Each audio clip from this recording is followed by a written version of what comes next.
Mysterious Island by Jules Verne. Part 1, Chapter 17.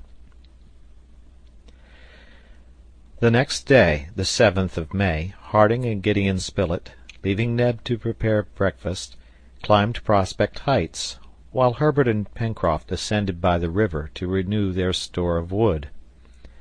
The engineer and the reporter soon reached the little beach on which the dugong had been stranded. Already flocks of birds had attacked the mass of flesh, and had to be driven away with stones, for Cyrus wished to keep the fat for the use of the colony. As to the animal's flesh, it would furnish excellent food, for in the islands of the Malay archipelago and elsewhere it is especially reserved for the table of the native princes, but that was Neb's affair. At this moment Cyrus Harding had other thoughts. He was much interested in the incident of the day before. He wished to penetrate the mystery of that submarine combat, and to ascertain what monster could have given the dugong so strange a wound. He remained at the edge of the lake, looking, observing. But nothing appeared under the tranquil waters, which sparkled in the first rays of the rising sun. At the beach, on which lay the body of the dugong, the water was tolerably shallow, but from this point the bottom of the lake sloped gradually, and it was probable that the depth was considerable in the center. The lake might be considered as a large center basin, which was filled by the water from the Red Creek. "Well, Cyrus," said the reporter, "there seems to be nothing suspicious in this water." "No, my dear Spilett," replied the engineer, "and I really do not know how to account for the incident of yesterday." "I acknowledge," returned Spilett, "that the wound given this creature is, at least, very strange, and I cannot explain either how Top was so vigorously cast up out of the water. One could have thought that a powerful arm hurled him up, and that the same arm with a dagger killed the dugong." "Yes," replied the engineer, who had become thoughtful. "There is something there that I cannot understand. But do you better understand either, my dear Spilett, in what way I was saved myself? How I was drawn from the waves and carried to the downs? No! Is it not true? Now, I feel sure that there is some mystery there, which doubtless we shall discover some day. Let us observe, but do not dwell on these singular incidents before our companions. Let us keep our remarks to ourselves, and continue our work." It will be remembered that the engineer had not as yet been able to discover the place where the surplus water escaped, but he knew it must exist somewhere. He was much surprised to see a strong current at this place. By throwing in some bits of wood he found that it set towards the southern angle. He followed the current, and arrived at the south point of the lake. There was there a sort of depression in the water, as if it was suddenly lost in some fissure in the ground. Harding listened. Placing his ear to the level of the lake, he very distinctly heard the noise of a subterranean fall. "There," said he, rising, "is the discharge of the water. There, doubtless, by a passage in the granite cliff, it joins the sea, through cavities which we can use to our profit. Well, I can find it." The engineer cut a long branch, stripped it of its leaves, and plunging it into the angle between the two banks, he found that there was a large hole, 1 foot only beneath the surface of the water. This hole was the opening so long looked for in vain, and the force of the current was such that the branch was torn from the engineer's hands and disappeared. "There is no doubt about it now," repeated Harding. "There is the outlet, and I will lay it open to view." "How?" asked Gideon Spilett. "By lowering the level of the water of the lake 3 feet." "And how will you lower the level?" "By opening another outlet larger than this." "At what place, Cyrus?" "At the part of the bank nearest the coast." "But it is a mass of granite," observed Spilett. "Well," replied Cyrus Harding, I will blow up the granite, and the water escaping will subside, so as to lay bare this opening." "And make a waterfall by falling on to the beach," added the reporter. "A fall that we shall make use of," replied Cyrus. "Come, come." The engineer hurried away his companion, whose confidence in Harding was such that he did not doubt the enterprise would succeed. And yet how was this granite wall to be opened without powder, and with imperfect instruments? Was not this work upon which the engineer was so bent above their strength? When Harding and the reporter entered the Chimneys, they found Herbert and Pencroft unloading their raft of wood.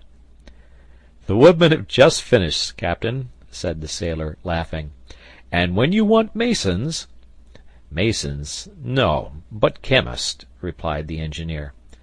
"Yes," added the reporter, "we are going to blow up the island." "Blow up the island!" cried Pencroft. "A part of it, at least," replied Spilett. "Listen to me, my friends," said the engineer, and he made known to them the result of his observations. According to him, a cavity, more or less considerable, must exist in the mass of granite which supported Prospect Heights, and he intended to penetrate into it. To do this, the opening through which the water rushed must first be cleared, and the level lowered by making a larger outlet. Therefore an explosive substance must be manufactured, which would make a deep trench in some other part of the shore.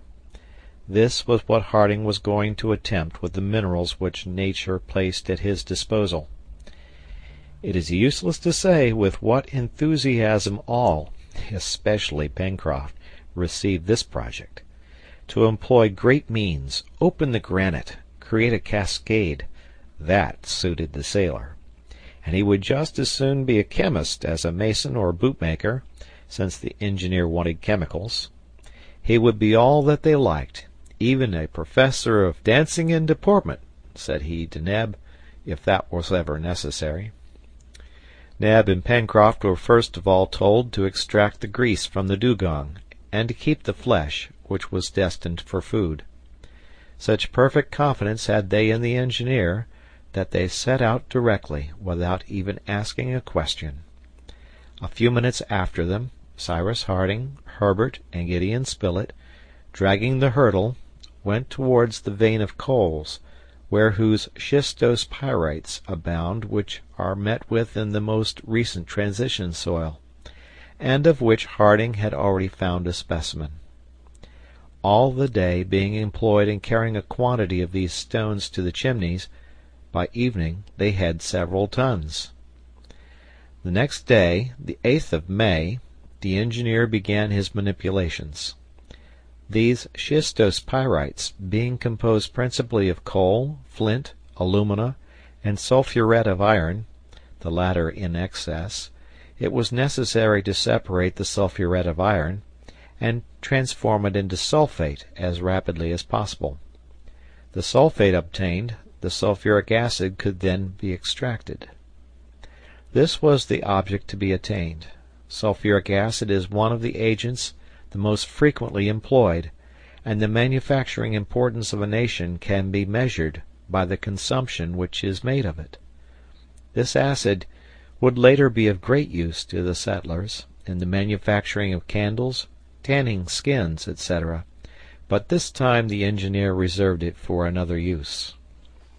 Cyrus Harding chose, behind the Chimneys, a site where the ground was perfectly level.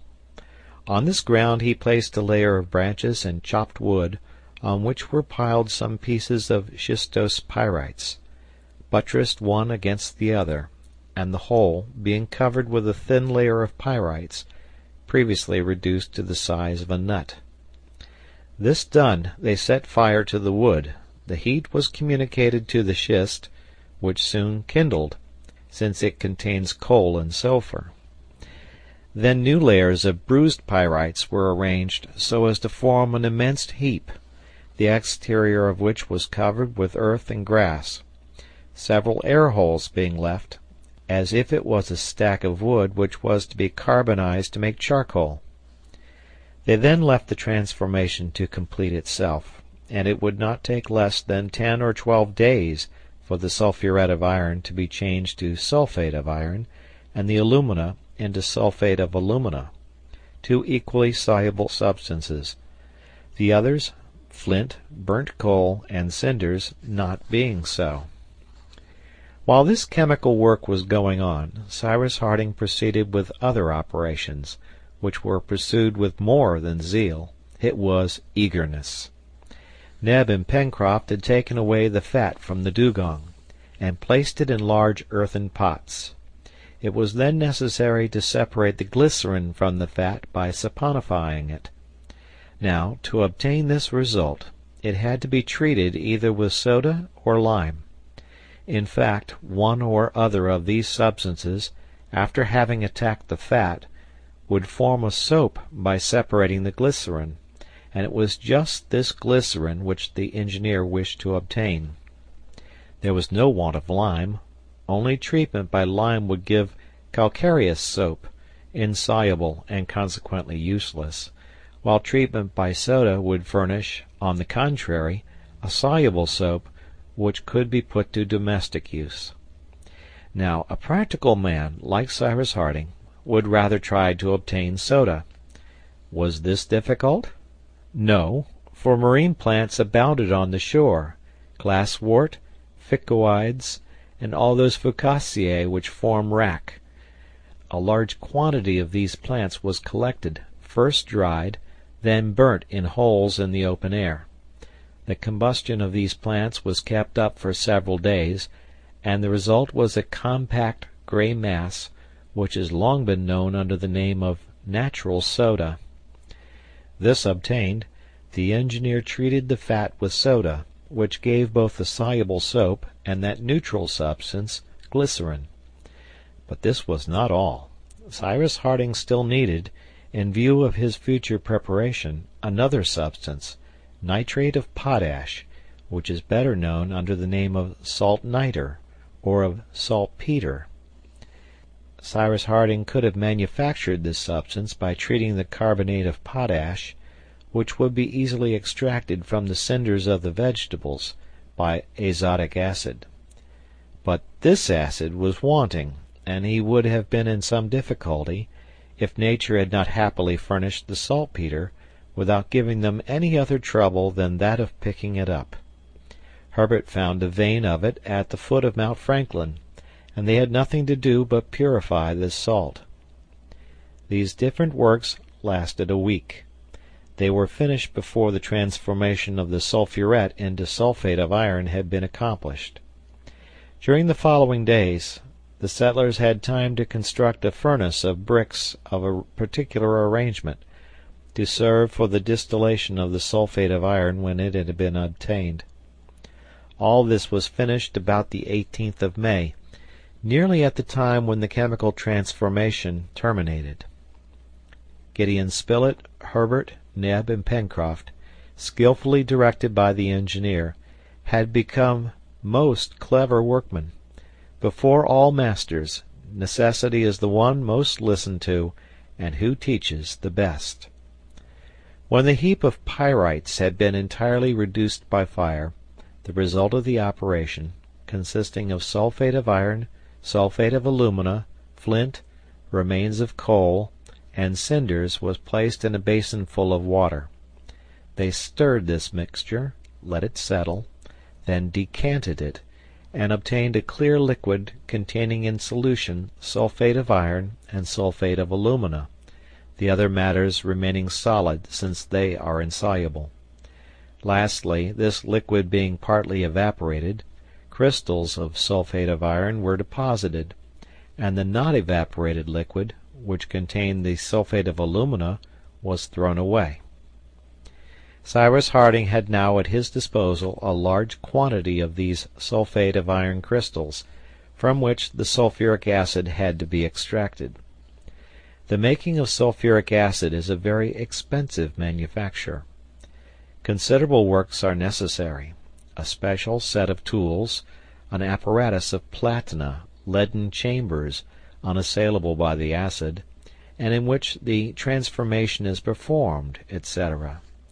The engineer had none of these at his disposal, but he knew that, in Bohemia especially, sulfuric acid is manufactured by very simple means, which have also the advantage of producing it to a superior degree of concentration. It is thus that the acid known under the name of Nordhausen acid is made. To obtain sulfuric acid, Cyrus Harding had only one operation to make, to calcine the sulfate of iron crystals in a closed vase, so that the sulfuric acid should distill in vapor, which vapor, by condensation, would produce the acid.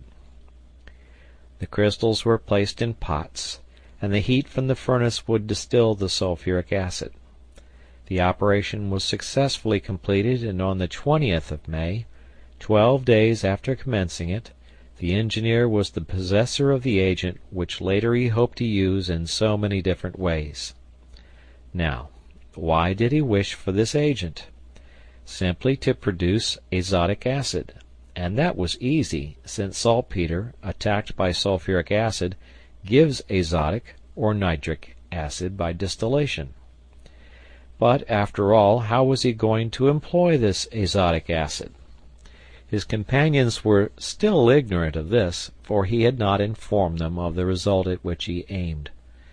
However, the engineer had nearly accomplished his purpose, and by a last operation he would procure the substance which had given so much trouble. Taking some azotic acid, he mixed it with glycerin, which had been previously concentrated by evaporation, subjected to the water bath, and he obtained, without even employing a refrigerant mixture, several pints of an oily yellow mixture. This last operation Cyrus Harding had made alone, in a retired place, at a distance from the chimneys, for he feared the danger of an explosion, and when he showed a bottle of this liquid to his friends, he contented himself with saying, "Here is nitroglycerin." It was really this terrible production, of which the explosive power is perhaps tenfold that of ordinary powder, and which has already caused so many accidents. However, since a way has been found to transform it into dynamite, that is to say, to mix it with some solid substance, clay or sugar, porous enough to hold it, the dangerous liquid has been used with some security. But dynamite was not yet known at the time when the settlers worked on Lincoln Island. "And is it that liquid that is going to blow up our rocks?" said Pencroft incredulously. "Yes, my friend," replied the engineer, "and this nitroglycerin will produce so much the more effect, as the granite is extremely hard, and will oppose a greater resistance to the explosion." "And when shall we see this, Captain?" "Tomorrow, as soon as we have dug a hole for the mine," replied the engineer. The next day, the 21st of May, at daybreak, the miners went to the point which formed the eastern shore of Lake Grant, and was only 500 feet from the coast. At this place the plateau inclined downwards from the waters, which were only restrained by their granite case. Therefore, if this case was broken, the water would escape by the opening and form a stream which, flowing over the inclined surface of the plateau, would rush on to the beach. Consequently, the level of the lake would be greatly lowered, and the opening where the water escaped would be exposed, which was their final aim. Under the engineer's directions, Pencroft, armed with a pickaxe, which he handled skilfully and vigorously, attacked the granite. The hole was made on the point of the shore, slanting, so that it should meet a much lower level than that of the water of the lake. In this way the explosive force, by scattering the rock, would open a large place for the water to rush out. The work took some time, for the engineer, wishing to produce a great effect, intended to devote not less than 7 quarts of nitroglycerin to the operation. But Pencroft, relieved by Neb, did so well that towards 4 o'clock in the evening the mine was finished. Now the question of setting fire to the explosive substance was raised. Generally, nitroglycerin is ignited by caps of fulminate, which in bursting cause the explosion. A shock is therefore needed to produce the explosion, for, simply lighted, this substance would burn without exploding. Cyrus Harding could certainly have fabricated a percussion cap. In default of fulminate, he could easily obtain a substance similar to gun-cotton, since he had azotic acid at his disposal. This substance, pressed in a cartridge, and introduced among the nitroglycerin, would burst by means of a fuse and cause the explosion. But Cyrus Harding knew that nitroglycerin would explode by a shock. He resolved to employ this means and try another way, if this did not succeed. In fact, the blow of a hammer on a few drops of nitroglycerin, spread out on a hard surface, was enough to create an explosion. But the operator could not be there to give the blow without becoming a victim to the operation. Harding, therefore, thought of suspending a mass of iron, weighing several pounds, by means of a fibre, to an upright just above the mine. Another long fibre, previously impregnated with sulphur, was attached to the middle of the first by one end, while the other lay on the ground several feet distant from the mine. The second fibre being set on fire, it would burn till it reached the first. This, catching fire in its turn, would break, and the mass of iron would fall on the nitroglycerin. This apparatus being then arranged, the engineer, after having sent his companions to a distance, filled the hole, so that the nitroglycerin was on a level with the opening. Then he threw a few drops of it on the surface of the rock, above which the mass of iron was already suspended. This done, Harding lit the end of the sulphured fibre, and leaving the place, he returned with his companions to the chimneys. The fibre was intended to burn 25 minutes, and in fact 25 minutes afterwards a most tremendous explosion was heard. The island appeared to tremble to its very foundations. Stones were projected in the air as if by the eruption of a volcano. The shock produced by the displacing of the air was such that the rocks of the chimneys shook. The settlers, although they were more than 2 miles from the mine, were thrown on the ground. They rose, climbed the plateau, and ran towards the place where the bank of the lake must have been shattered by the explosion. A cheer escaped them. A large rent was seen in the granite.